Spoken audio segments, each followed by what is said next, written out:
కడప నగరంలోని అక్కయ్యపల్లిలో నర్సింగ్ కళాశాల వద్ద ఉద్రిక్తత పరిస్థితులు చోటు చేసుకున్నాయి. ఎమ్మెల్సీ రామచంద్రారెడ్డికి చెందిన కళాశాల వద్ద ఆక్రమణ పేరుతో కట్టడాన్ని నగరపాలక సంస్థ అధికారులు తొలగించారు. ఈ క్రమంలో ఎమ్మెల్సీకి అధికారులకు మధ్య తీవ్ర వాగ్వివాదం చోటు చేసుకుంది. అక్కయ్యపల్లిలోని శ్రీ సాయి కృప నర్సింగ్ కళాశాల వద్ద ఆక్రమించారంటూ నగరపాలక సంస్థ అదనపు కమిషనర్ రాకేష్ చంద్ర ఈ రోజు ఉదయం కాల్వలపై నిర్మించిన ఆక్రమణ తొలగించేందుకు జేసీబీ తీసుకుని వచ్చారు. ముందస్తు నోటీసులు ఇవ్వకుండా ఏ విధంగా కట్టడాలను తొలగిస్తారంటూ అధికారులతో ఎమ్మెల్సీ రామచంద్రారెడ్డి ఆయన తనేడు కళాశాల డైరెక్టర్ సుధీర్ గొడవకు దిగారు. ఇన్ని సంవత్సరాల లేని ఆక్రమణ ఇప్పుడు ఎలా వచ్చాయంటూ ప్రశ్నించారు.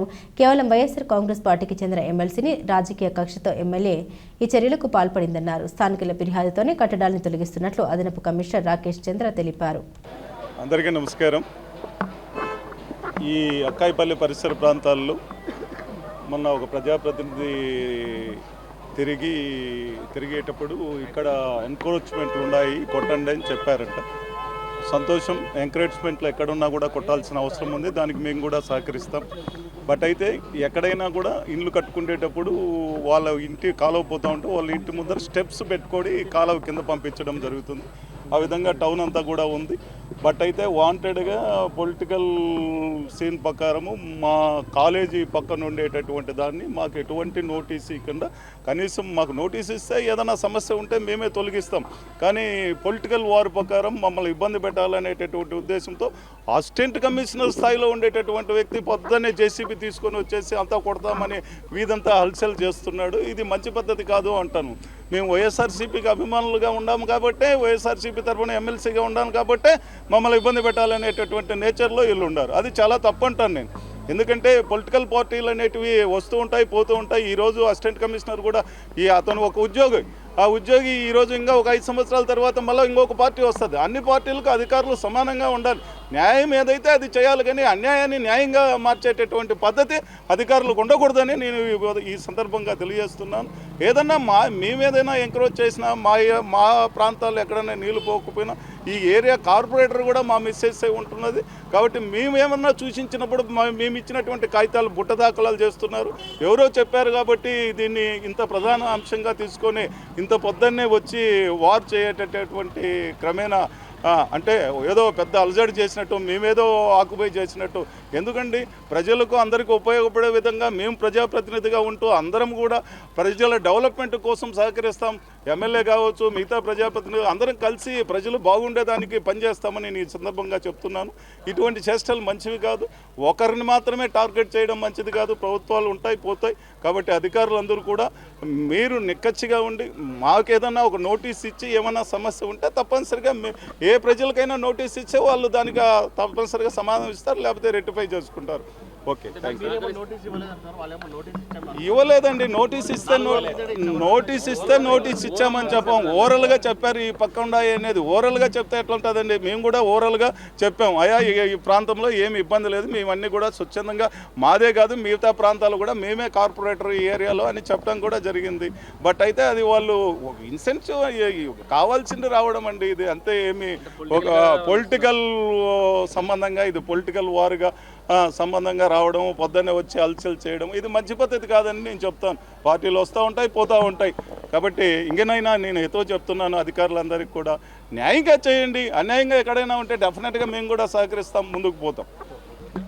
కార్పొరేషన్ పరిధిలో పబ్లిక్ ఎంక్రోచ్మెంట్ అయినా డ్రైన్స్ కానీ, లేకపోతే పబ్లిక్ ఎంక్రోచ్మెంట్ అయిన ప్రాపర్టీస్ ఏదైనా ఉంటే మా గౌరవ మంత్రి గారు, అలాగే మాకు సిడిఎంఏ నుంచి కూడా ఆదేశాలు ఉన్నాయి. పబ్లిక్ చాలా ఇబ్బంది పడుతూ ఈ డ్రైన్స్ గురించి చాలా కంప్లైంట్స్ వస్తున్నాయి. పీజీఆర్ఎస్లో కానీ, మాకు కాల్ సెంటర్లో కానీ. వీటన్నిటినీ కూడా మేము తీసేసి ప్రజా ఉపయోగకరంగా కడప నగరాన్ని మార్చడానికి, కడప నగరంలో ఎలాంటి పబ్లిక్ ఎంక్రోచ్మెంట్స్ కానీ, అవి మెట్లు కానీ, లేకపోతే అరుగులు కానీ, లేకపోతే ఎలాంటివి ఉన్నా సరే, పబ్లిక్ ఎంక్రోచ్మెంట్ ఉన్నది మాత్రం ఒక ముందస్తు ఒక 2 days 3 days ముందు చెప్పి వారికి ఇచ్చి మిగిలినవి మేము తీసేస్తాం. దానిలో భాగంగా 47వ డివిజన్లో ఉన్న మన ఇక్బాల్ రైస్ మిల్ ఎదురు సందులో ఉన్న ఆ రోడ్డు చాలా ఇబ్బందిగా ఉండి కొన్ని సంవత్సరాలుగా డీసిల్టేషన్ పేరుకుపోయి ఎక్కడ కూడా మా పబ్లిక్ హెల్త్ వర్కర్స్ అందరూ కూడా ఎంత కష్టపడ్డా ఆ డీసిల్టేషన్ తీయలేని పరిస్థితుల్లో మీరు చూడొచ్చు. అదంతా కూడా మెట్లు కట్టేసి కాలువలను ఎక్కడ కూడా కనిపించకుండా చేస్తున్నారు. దానికి సంబంధించి మా మంత్రివర్యులు నారాయణ గారు కూడా ఆదేశాలు ఇవ్వటమే జరిగింది. గుంటూరు, విజయవాడ లాంటి నగరాల్లో కూడా తక్షణమే ఎందుకనంటే పబ్లిక్కి ఉపయోగపడే ఏ పని అయినా సరే అది ఎవరికి ఇబ్బంది అయినది చూడట్లేదు, ప్రజలకు ఉపయోగపడేది కాబట్టి తీసి ఆ యొక్క కాలువని ఆ తర్వాత మురుగునీరు పారేదానికి ప్రజలకు అలాంటి ఎట్లా కూడా డ్రైనేజ్ ఇబ్బందులు లేకుండా చూడటానికి మేము తక్షణ చర్యలు తీసుకోవడం జరిగింది. దీనిలో మాకు పబ్లిక్ కూడా చాలా సహకరిస్తున్నారు. మిగిలిన వారు కూడా అర్థం చేసుకొని ఎవరు కూడా పబ్లిక్ ఎంక్రోచ్ డ్రైన్స్ మీదకి రాకుండా ఆ నీటిని మురుగునీటిని పారేదానికి అందరూ సహకరించాలి. ఇలాంటి ఎవరైనా సరే అడ్డుకున్నా లేకపోతే మా అధికారులను కానీ మాకు సంబంధిత పబ్లిక్ మన పారిశుద్ధ్య కార్మికులు కానీ అడ్డుకుంటే మాత్రం యాజ్ పర్ రూల్ ప్రకారం మేము కఠిన చర్యలు వారి మీద కూడా తీసుకోవడం జరుగుతుంది. కాబట్టి ఎవరిని మరొక్కసారి చెప్తున్నాను, ఎవరిని ఇబ్బంది పెట్టాలనో ఎవరినో పర్సనల్గా మేము వెళ్ళట్లేదండి. ఏ పర్సనల్గా వెళ్ళటానికి మాకు అలాంటి బాధ్యతలు ఉండవు. మాకు ఉండే బాధ్యత అంతా కూడా మేము పబ్లిక్ సర్వెంట్స్, ప్రజలకు సేవకులు మాత్రమే. మేము పబ్లిక్ ఆఫీసర్స్, పబ్లిక్ మాస్టర్స్ కాదు. వీఆర్ఏ పబ్లిక్ సర్వెంట్, సేవకులం. సేవ చేసే భాగ్యాన్ని మాకు ఇచ్చారు. ఆ సేవ చేసుకునే అవకాశాన్ని కూడా ఇవ్వమని కోరుకుంటున్నాం. కార్పొరేషన్ యాక్ట్ ప్రకారం పబ్లిక్ ఎంక్రోచ్మెంట్ జరిగినప్పుడు నోటీసులు ఇస్తే దాని పర్యవసానాలు చాలా తీవ్రంగా ఉంటున్నాయి. దాని మీద డిలే అవుతున్నాయి తప్పితే పబ్లిక్ ఎంక్రోచ్ అయినప్పుడు ఎంక్రోచ్మెంట్ ఇవన్నీ కొన్ని సంవత్సరాల క్రితం జరిగినవి. పబ్లిక్ ఎంక్రోచ్మెంట్ అయితే యాజ్ పర్ జిహెచ్ఎంసీ యాక్ట్ 1955 ఆ సెక్షన్ కూడా మీకు చెప్తాను.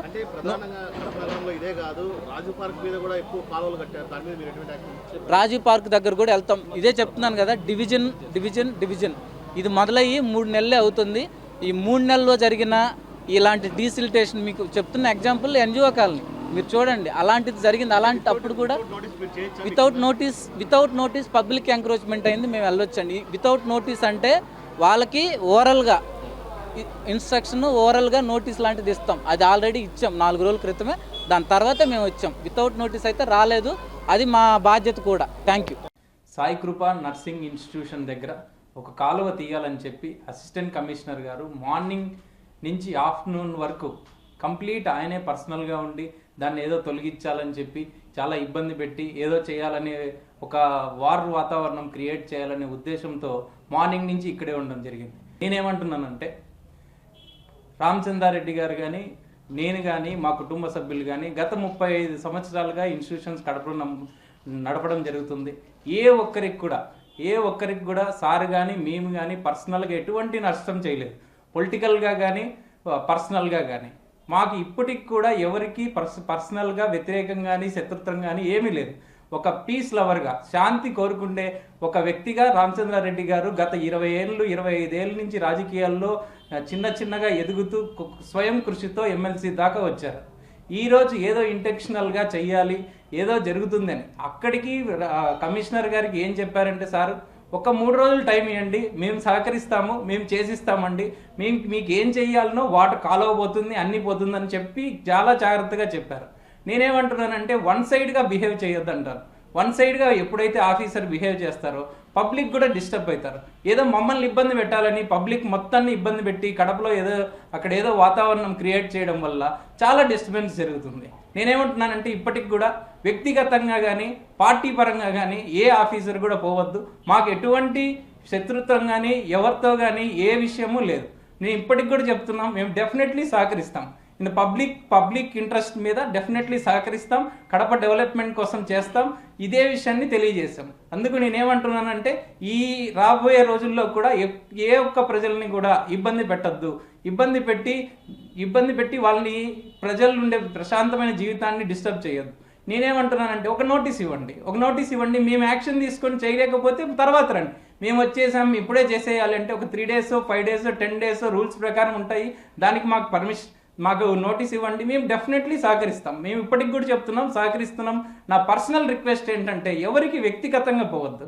మా నాన్నగారు కానీ నేను కానీ ఒక విద్యను ఇటువంటి కడప ఏరియాలో 35 ఏళ్ళ నుంచి ఒక విద్యను అందరికీ అందించి మంచి పేరు సంపాదించుకున్నారు తప్ప ఎక్కడా కూడా ఒక రిమార్క్ లేదు. నేను ఈ రోజుకి కూడా అదే చెప్తున్నాను. అలాగే కొనసాగుతాం, విద్యను ఇంకా మంచిగా అందిస్తాం. మమ్మల్ని ఎవరు కూడా పర్సనల్గా ఇబ్బంది పెట్టి పొలిటికల్గా టార్గెట్ చేసి ఇక్కడనే ఇబ్బంది పెట్టాలని దయచేసి